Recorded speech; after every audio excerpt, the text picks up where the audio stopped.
अब अघोर अस्त्र को प्राप्त करने के लिए भगवान शंकर नेत्र बंद कर कर साधना नहीं कर। अघोरास्त्र को प्राप्त करने के लिए शिव जी खुले नेत्रों से साधना कर रहे हैं। अब हम आपसे एक प्रश्न करें, आज जरा सा उत्तर दीजिएगा।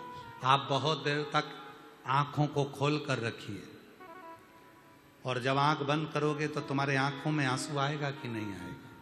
जम के तो बोलो, आएगा।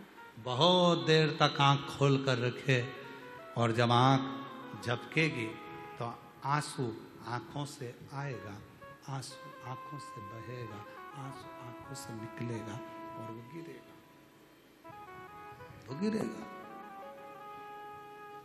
भगवान शंकर ने 87,000 वर्ष तक मेरे ओघरदानी, मेरे शंभु, मेरे मेरे कैलाशी, मेरे अविनाशी भगवान शिव, मेरे शंकर भगवान 87,000 वर्ष तक नेत्र खोलकर, आंखों को झपका तक नहीं है। 87,000 वर्ष तक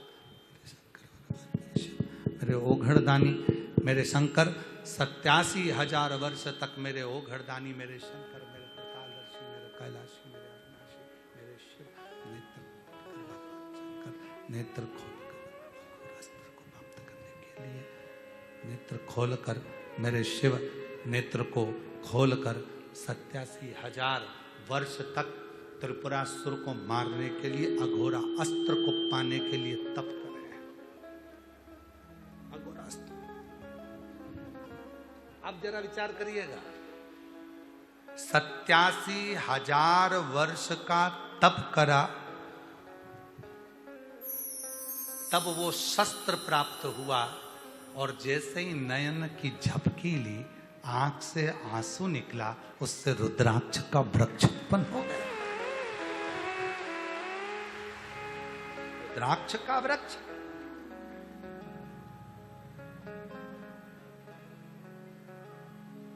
सत्यासी 87,000 वर्ष तक शिव ने साधना करी अघोर अस्त्र प्राप्त करने के, और वो अस्त्र प्राप्त करा था जो किसी देवता को नहीं दिया, और उससे त्रिपुरासुर का संहार करा। शिव जी का नाम त्रिपुरारी हो गया। त्रिपुरा। पार्वती मैया आई शिव जी के नजदीक में, भगवान ओघड़दानी के पास।